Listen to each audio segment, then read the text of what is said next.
Hello boys and girls, it's Fog, and I'm here with just a really quick follow-up to my Enderman Farm test video that I did the other day.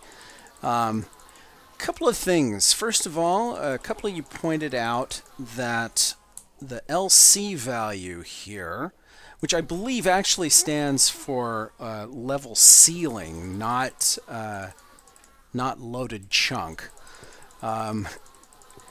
that also affects the spawn rates. And yes, it does. And the reason it affects spawn rates is because the higher that number, the more volume that the spawning algorithm is going to check. So yes, technically that is affecting my spawn rates and reducing the potential spawn rate in this mob track by a small fraction. The volume increased by 175 divided by 128, whatever that number is. For those of you that are looking for super efficiency in your mob traps, I would point you towards a video that was just released by JL2579 called Advanced Tutorial How to Build Efficient Mob Farms in Minecraft. It's the best video I've ever seen on the subject. I was so impressed that I thought I'd sit down and make this quick follow-up and point you to it. So if you haven't seen that yet, go see it. Now, knowing what I know now, would I build this the same way? I might make one change, and here I'll come up and I'll show you what that one change might be. While we're climbing the ladder, let me just say that I'm super happy with the way this is performing. It performs really, really well. I end up killing Endermen almost as fast as they can spawn. And part of the reason for that is I think it's a little bigger than it would need to be if it were built under 128. But it's not that big of a deal, people. So if I were going to do this differently, I would probably take these pistons and this tripwire and I would bump them up one level so that they're actually one level under there, so that this level right here has empty air blocks around it. That would boost the efficiency by just a hair. Not much, because the only thing on this level really is these pistons. Not really a big deal. It would change efficiency so little that it's probably not worth doing.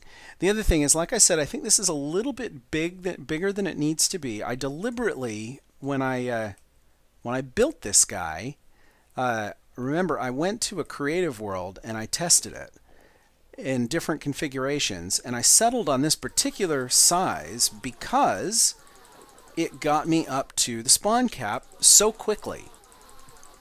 And I found that if I made it any bigger, the spawn cap, I didn't reach the spawn cap significantly faster as I added size.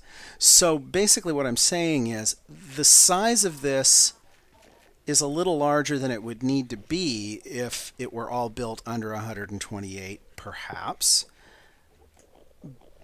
But the difference isn't that much, and I'm still getting pretty close to the maximum spawn rate that I could get, even if I had built it lower.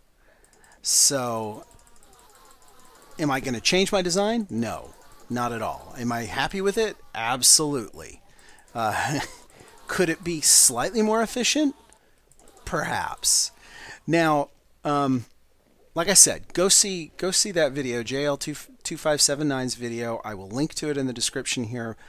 But understand that for me, the mob grinders that I'm building in my worlds are designed to get me the resources that I need, or in this case, the XP and Eye of Ender that I need, or Ender Pearls that I need, in a reasonable amount of time. I'm not going for perfect efficiency. I'm okay with sacrificing a little bit of efficiency here and there as long as it gets me what I need. The mob grinder back at my base, could it be more efficient? Of course it could. I knew that when I built it. Do I care? No, because I'm still getting so many mob drops from that thing that I now pretty much just ignore it. And my chests are all filling up with junk and I'm throwing things away. So, it's a trade-off. You decide how efficient do you want to go, and is the additional effort to get that maximum efficiency worth it? Now, if what you're trying to do is build the most efficient mob grinder ever, ooh, that's a bug. Visual bug. Interesting. I haven't seen that one before. If what you're after is building the most efficient mob grinder ever, well, then go right ahead. But I'm not saying there's anything wrong with that. I think that's a perfectly valid activity to do in Minecraft. But in Fog's world, that's not what I'm after. What I'm after is getting the materials that I need, and as soon as I need it. And if it produces beyond that, then great. But it's not really helping me any, if you know what I mean. So, to those of you that keep posting suggestions under my videos about how I could improve such and such a design or this, am I asking you not to post those things? No, please, go ahead and post those things. I'm not perfect. There's a lot that I can learn from you, and I'm happy to do so. So hopefully it doesn't sound like I'm telling you to stop doing that. Not at all. Just understand that sometimes it's not really what I'm after with a specific design. Sometimes good enough is good enough. There you go. As always, thanks for watching. Thanks for subscribing. Thanks for hitting that like button. Go check out that video. And we'll be back with a new Fog's World episode probably tomorrow. And we'll talk to you then. Bye.